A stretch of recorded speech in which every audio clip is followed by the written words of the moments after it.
नमस्कार दोस्तों, Rajesh Muzaffarpur सर्रा YouTube channel में आपका स्वागत है। अगर आप चैनल पर नए हैं तो चैनल को सब्सक्राइब ज़रूर करें और वीडियो को लाइक करें, शेयर करें, कमेंट करें। आज हम बात करने वाले बुद्ध ने मानव जगत को क्या शिक्षाएं दी। बुद्ध ने अपने धर्म में अपने लिए कुछ भी विशेष स्थान नहीं रखा। ईसा ने ईसाइयत का पैगंबर होने का दावा किया। इससे आगे उन्होंने यह भी दावा किया कि वह परमेश्वर का बेटा है। ईसा ने यह भी कहा कि जब तक कोई व्यक्ति यह न स्वीकार करे कि ईसा खुदा का बेटा है, तब तक उसकी मुक्ति हो ही नहीं सकती।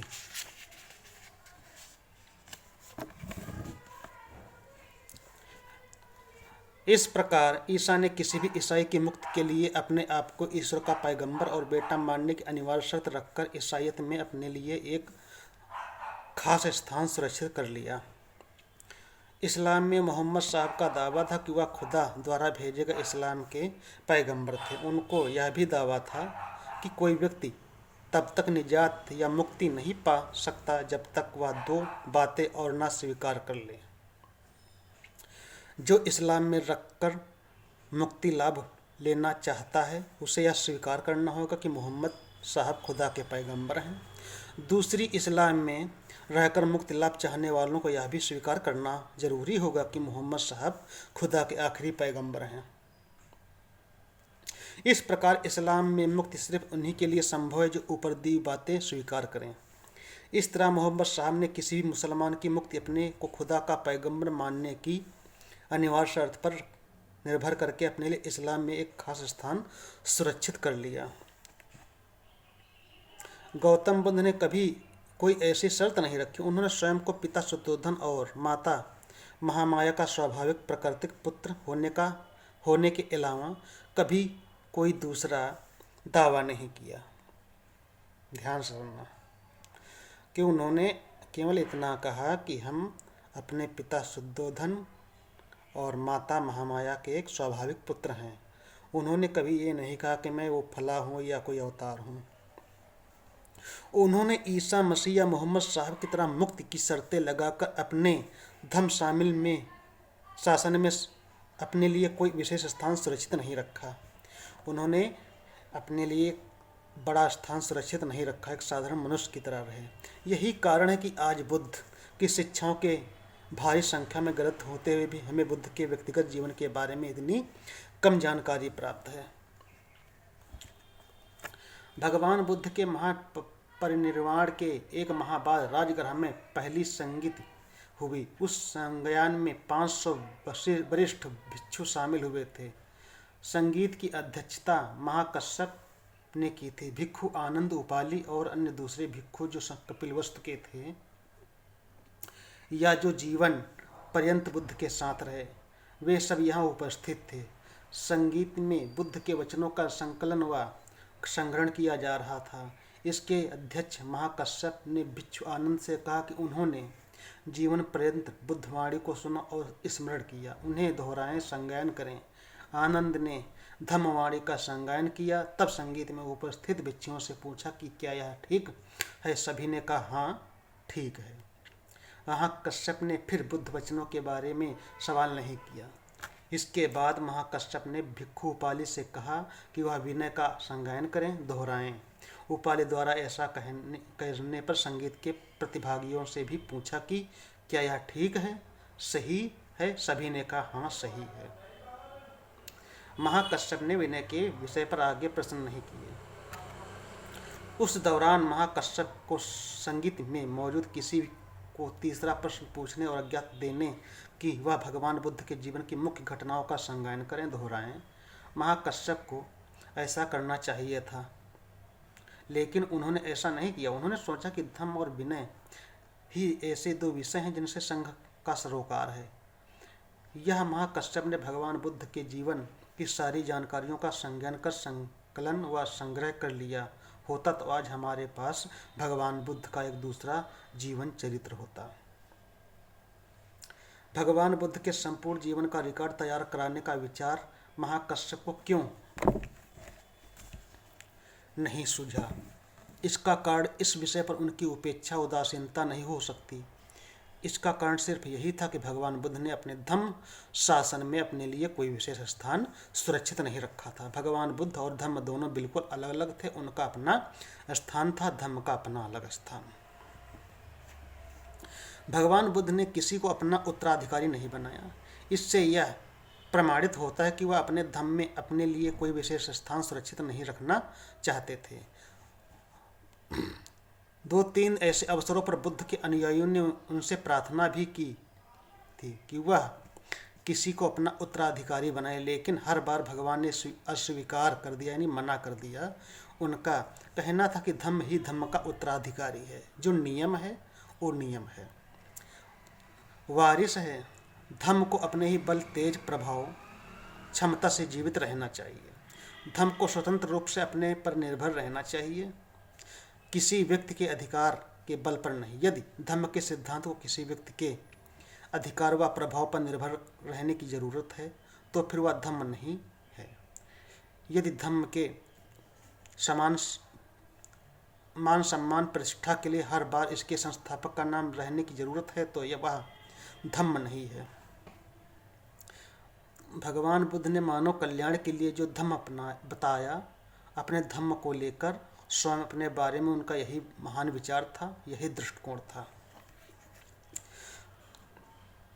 भगवान बुद्ध ने कहा मार्गदाता है, मुक्तिदाता नहीं। भगवान बुद्ध ने कभी किसी को मुक्त करने का आश्वासन नहीं दिया। उन्होंने कहा कि वह मार्गदाता है, मोक्षदाता या मुक्तिदाता नहीं है। अधिकतर धर्म इलाही धर्म माने जाते हैं, अर्थात ईश्वर द्वारा प्रेरित ईश्वरीय संदेश के धर्म माने जाते हैं, लेकिन भगवान बुद्ध का धर्म इलाहामी धर्म नहीं है। कोई इलाहामी धर्म इसलिए कहलाता है कि वह ईश्वर का संदेश है, पैगाम है। वह संदेश ईश्वर द्वारा बनाए गए प्राणियों के लिए होता है ताकि वे अपने रचयिता की पूजा करें, वह इनकी आत्माओं की रक्षा करें। अक्सर यह पैगाम किसी चुने हुए व्यक्ति द्वारा भेजा हुआ माना जाता है, जो पैगाम बर कहलाता है, जिसे यह पैगाम संदेश प्राप्त होता है। फिर वह उस पैगाम को लोगों तक पहुंचाता है, तब वह धर्म कहलाता है। यह पैगंबर का काम है कि जो उसके धर्म में विश्वास करते हैं उनके लिए मोक्ष लाभ निश्चित करें, उनकी मुक्ति निश्चित करें। उस धर्म में विश्वास रखने वालों की मुक्ति का अर्थ है कि उनकी आत्माओं की रक्षा करना, उनकी रूहों को निजात, ताकि उन्हें नरक में जाने से बचाया जा सके। लेकिन उनके लिए यह शर्त है कि उन्हें ईश्वर के हुक्मों आज्ञाओं का पालन करना होगा, यह स्वीकार करना होगा कि पैगंबर ईश्वर का दूत है। तथागत बुद्ध ने कभी भी अपने ईश्वर का दूत, खुदा का पैगंबर होने का दावा नहीं किया। यदि कभी किसी ने ऐसा समझा या बताया तो भगवान ने उसका खंडन किया। सबसे महत्वपूर्ण बात यह है कि भगवान बुद्ध का धम्म आविष्कार है, एक खोज है, इसलिए इसे किसी भी ईश्वरीय संदेश देने वाले धर्म इल्हामी धर्म से बिल्कुल अलग समझा जाना चाहिए। भगवान बुद्ध का धम्म एक आविष्कार है, एक खोज है। इन अर्थों में है कि यह मानव जीवन से जुड़े विषयों के गंभीर अध्ययन का परिणाम है। मनुष्य जिन प्राकृतिक स्वभावों के साथ जन्म लेता है या उन्हें अच्छी तरह समझने का परिणाम है, साथ ही मनुष्य उन प्रवृत्तियों को भी समझने का परिणाम है जो मनुष्य जीवन में इतिहास, संस्कृति व परंपराओं के कारण पैदा होता है और मनुष्य के हित में नहीं है। आज मानव समाज के दुख, अशांति का विनाश का कारण बनी हुई है। सभी पैगंबरों ने मुक्तिदाता होने का दावा किया।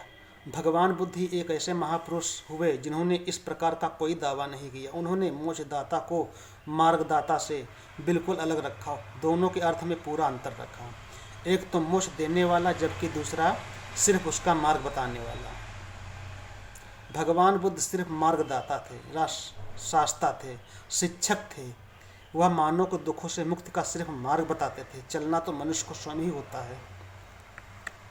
अपनी मुक्ति के लिए हर किसी को स्वयं ही प्रयास करना होता है।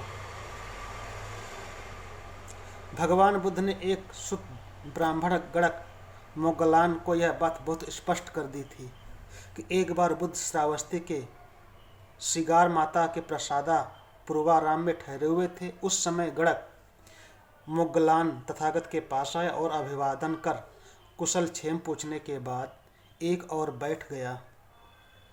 उसने तथागत से कहा, श्रवण गौतम, जिस प्रकार किसी बहुमंजिली इमारत में कोई व्यक्ति सीढ़ियों चढ़ते हुए ऊपर की अंतिम सीढ़ी तक जा पहुंचता है, इस प्रकार हम ब्राह्मणों की शिक्षा में वेदों के अध्ययन का पाठ्यक्रम भी बढ़ते हुए क्रम में है। जैसे धनुर्विद्या में होता है, इस प्रकार हम ब्राह्मणों की प्रशिक्षण में एक के बाद एक सीढ़ी चढ़ते हुए पहुंचना होता है। श्रवण गौतम, जैसे हम किसी विद्यार्थियों को गणना सिखाते हैं, एकम एक, एक दूनी चार, तीन तियां 9, चार चौके 16, इस प्रकार 100 तक। क्या आपके लिए भी ऐसा प्रशिक्षण धम्मोपदेश देना संभव है जो क्रमबद्ध हो, एक के बाद एक हो और जिसके अनुसार आपके धम्म के अनुयायी शिक्षा ग्रहण करते हों? ब्राह्मण यह एक ऐसा ही है। होशियार घुड़सवार घोड़े की ट्रेनिंग देने से पहले उसके मुंह पर लगाम लगाकर उसे साधता है, फिर धीरे धीरे आगे प्रशिक्षण देता है। इसी प्रकार हे ब्राह्मण, जिस व्यक्ति को धर्म की शिक्षा देनी होती है, तथागत उसे पहला पाठ ऐसे ही देते हैं कि आओ आओ सिलवान बनो, सदाचार को जीवन में अपनाओ। इससे यह अच्छी तरह सिखाया जाता है कि जीवन में सद आचरण के महत्व को ठीक से जान लो, इसे दृढ़ हो जाओ। इस मार्ग के छोटे छोटे दोषों के बेड़े खतरनाक परिणाम को समझ लो, विनयशील का कड़ाई से पालन करो। जब वह पहले पाठ को अच्छी तरह समझ लेता है तो तथागत उसे अलग अलग पाठ इस प्रकार देते हैं। श्रवण आँखों के सामने जो कुछ भी दिखाई देता है उसके स्वरूप, रंग या वर्ण से मोहित ना हो, आसक्त ना हो, आकर्षित ना हो। तृषा से पैदा होने वाली पर्वत पर काबू रखो, संयम रखो। चक्षु इंद्रिय पर संयम रखो, रखने से पूर्व को देखने पर तृष्णा और जैसी पर्वत पैदा होती हैं। चित्त की ये अकुशल अवस्थाएं मनुष्य को बाढ़ की तरह चपेट में लेकर बहा देती हैं। इसलिए आँख की इंद्रिय को काबू में रखो। शरीर की 6 इंद्रिय हैं, आँख, कान, नाक, जीभ, त्वचा व मन। इस पर संयम रखो। आँख के विषय की तरह दूसरी इंद्रियों के विषय के प्रति सावधान रहो। जब तुम कान से कोई शब्द सुनो तो नाक से कोई सुगंध सूंघो, जीभ से कोई चीज चखो, शरीर से किसी का स्पर्श करो। मन में इसके संबंध में कोई विचार पैदा हो तो उसे उस वस्तु या व्यक्ति के समान स्वरूप उसके विवरण के प्रति आसक्त मत हो, आकर्षित मत हो।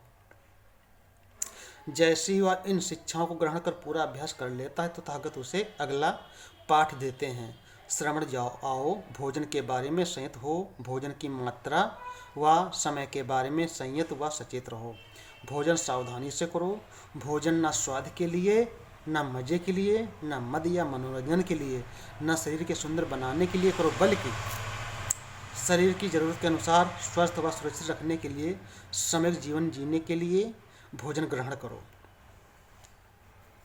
भोजन के स्वाद या रस के गुलाम मत बनो।